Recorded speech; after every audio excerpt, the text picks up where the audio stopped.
अस्सलामु अलैकुम वरहमतुल्लाहि वबरकातुहू। अल्लाह सुब्हाना व तआला की रहमत और बरकत आप सभी पर हो। जैसा कि आप लोगों को पता है, हम लोगों की कुरानिक लेक्चर की एक सीरीज चल रही है, जिसके अंदर हम लोग कुरान पाक को आसान से और सरल से शब्दों में समझने की कोशिश कर रहे हैं। अभी तक हम लोगों ने कुरान पाक के अंदर सूरह बकरा सूरह नंबर 2 आयत नंबर 225 तक कवर कर लिया था। आज हम लोग आगे की आयतों को कवर करेंगे। अब इसके बाद आयत नंबर 226 आती है। औज़ु बिल्लाहि मिनश शैतानिर रजीम, बिस्मिल्लाहिर रहमानिर रहीम। लिल्लज़ीना युलूना मिन निसाइहिम तरब्बुसु अर्बअति अशहुरिन फ़इन फ़ाउ फ़इन्नल्लाह गफ़ूरुर रहीम। इस आयत में अल्लाह सुब्हानहू व तआला फरमाते हैं, जो लोग अपनी बीवियों से इला करते हैं, यानी उनके पास ना जाने की कसम खा लेते हैं, यानी कसम खा लेते हैं कि हम अपनी बीवी के पास नहीं जाएंगे, या कसम खा लेते हैं कि हम उनको टच नहीं करेंगे या उनके साथ सेक्सुअल रिलेशन नहीं बनाएंगे, उनके लिए 4 महीने की मोहलत है। यानी कि 4 महीने के अंदर अगर रिकंसाइल करना चाहते हो वाइफ के साथ तो कर सकते हो। तो मैक्सिमम पीरियड बता दिया गया है कि अगर इस तरह से कसम खा लेते हो दूर रहने की, तो तुम्हारे लिए 4 महीना बता दिया गया है। क्योंकि होता क्या था कि इस्लाम से पहले के दौर में, इस्लाम आने के पहले जो है, लोग जो है ऐसी कस्में खा लेते थे, जिसमें स्कॉलर्स लिखते हैं कि कई कई साल के लिए कसम खा लेते थे कि कई कई साल तक हम अपनी बीवी के पास नहीं जाएंगे।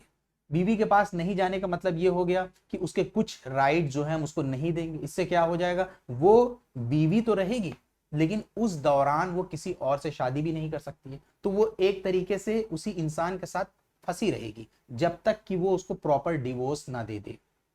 तो क्या बोला गया है कि जो लोग अपनी बीवियों से इला कर लेते हैं, इला का मतलब कि कसम खा लिया कि हम तुम्हारे पास कुछ टाइम तक नहीं आएंगे, तुम्हें नहीं छुएंगे, स्पेशली इसका मतलब है कि इतने टाइम तक हम सेक्सुअल रिलेशन नहीं बनाएंगे, तो उनके लिए 4 महीने की मोहलत है। आगे लिखा हुआ है, चुनांचे अगर वे कसम तोड़कर रुजू कर ले, लेकिन अगर कसम तोड़ के वो रुजू कर लेते हैं तो बेशक अल्लाह बहुत बख्शने वाला बड़ा मेहरबान है। तो देखिए यहाँ पे 4 सिनेरियो हो सकते हैं कि अगर किसी ने कसम खाया है तो हो सकता है उसने कोई इनडिफिनिट पीरियड तक के लिए कसम खा लिया, यानी जो कसम खाया है उसने कि हम अपनी बीवी को टच नहीं करेंगे या सेक्सुअल रिलेशन नहीं बनाएंगे, वो उसने इनडिफिनिट पीरियड तक के लिए खा लिया, जिसके अंदर कोई टाइम नहीं बोला उसने, बस उसने कह दिया कि हम टच नहीं करेंगे, हम तुम्हारे साथ रिलेशन नहीं बनाएंगे। एक ये सिनेरियो हो सकता है। दूसरा सिनेरियो ये हो सकता है कि उसने कसम खाया है 4 महीने तक के लिए, या उसने ये कसम खाया है 4 महीने से ज्यादा तक के लिए, जैसे मान लीजिए 5 महीने की, या उसने 4 महीने से कम वक्त तक के लिए कसम खाई है। तो स्कॉलर्स लिखते हैं कि जो 3 सिनेरियो हैं, पहला दूसरा तीसरा, इन्हीं तीनों को केस को इला कहा गया है इसके। तो इसके अंदर यह बताया गया है कि अगर मान लीजिए कि उसी 4 महीने के अंदर वो हस्बैंड जो है अगर उस कसम को तोड़ता है, कफारा अदा कर देगा, उसकी शादी पूरे तरीके से वैलिड रहेगी, यानी बीवी उसके साथ निकाह में ही रहेगी।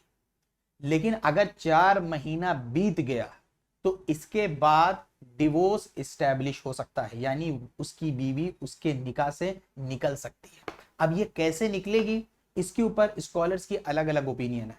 कुछ का कहना यह है कि 4 महीने जैसे ही बीत जाएंगे अपने आप से ऑटोमेटिकली वो बीवी जो होगी वो निकाह से निकल जाएगी, यानी डिवोर्स इस्टेब्लिश हो जाएगा। दूसरे स्कॉलर्स का यहाँ पे ये कहना है कि उस 4 महीने के बाद जो है, ये जो इस्लामिक कोर्ट होगा वहां पे जो काजी होगा वो इसके ऊपर डिक्री प्रोनाउंस करेगा कि हाँ यहाँ पे वो डिवोर्स ग्रांट कर रहा है। जो भी स्टूडेंट होंगे जिन्होंने लॉ किया होगा तो उन्होंने मुस्लिम लॉ पढ़ा होगा, तो उन्होंने मुस्लिम लॉ के अंदर डिसोल्यूशन ऑफ मैरिज के अंदर कि मुस्लिम लॉ के अंदर शादी कितने कितने तरीके से खत्म हो सकती है, तो उसके अंदर उन्होंने इला और जिहार भी पढ़ा होगा। तो ये वही इला है जिसके अंदर एक हस्बैंड जो होता है वो कसम खा लेता है कुछ टाइम तक के लिए अपनी बीवी के पास नहीं जाएगा। तो इसमें मैक्सिमम पीरियड अगर 4 महीने के अंदर वो कसम तोड़ देता है तो कफारा उसको देना है, बीवी पूरे तरीके से वैलिड रहेगी। अगर 4 महीने से कम तक के वक्त की कसम खाया है उसने तो वो कसम को अगर वो पूरी कर लेता है तब भी बीवी निकाह में रहेगी। लेकिन 4 महीना इसके ऊपर हो गया तो अल्लाह ने 4 महीने तक की सिर्फ इजाजत दी हुई है। अब इसके बाद आयत नंबर 227 आती है सूरह बकरा की, व इन अज़मुत तलाक़ फ़इन्नल्लाह समीउन अलीम। उन्होंने तलाक यानी डिवोर्स ही की ठान ली हो तो भी अल्लाह सुनने जानने वाला है। यानी 4 महीने तक के लिए अल्लाह ताला ने कहा है कि 4 महीना के अंदर जो है पार्टीज को यह समझ में आ जाएगा, हस्बैंड और वाइफ को समझ में आ जाएगा कि वो एक साथ रह सकते हैं कि नहीं रह सकते हैं। अगर 4 महीना होने के बाद भी उनका एक दूसरे से कोई मन नहीं लग रहा है, रिकंसाइल होने का कोई भी स्कोप नहीं दिख रहा है, तो इससे बेहतर है फिर उनके लिए डिवोर्स है, क्योंकि फिर उसको इस तरीके से शादी रखने का कोई पॉइंट नहीं बनता। तो इसका मैक्सिमम पीरियड दिया गया है 4 महीने तक, कि आप 4 महीने के अंदर आपको खुद ही ये समझ में आ जाएगा कि आप एक्चुअली में एक दूसरे के साथ रहना चाहते हो या नहीं।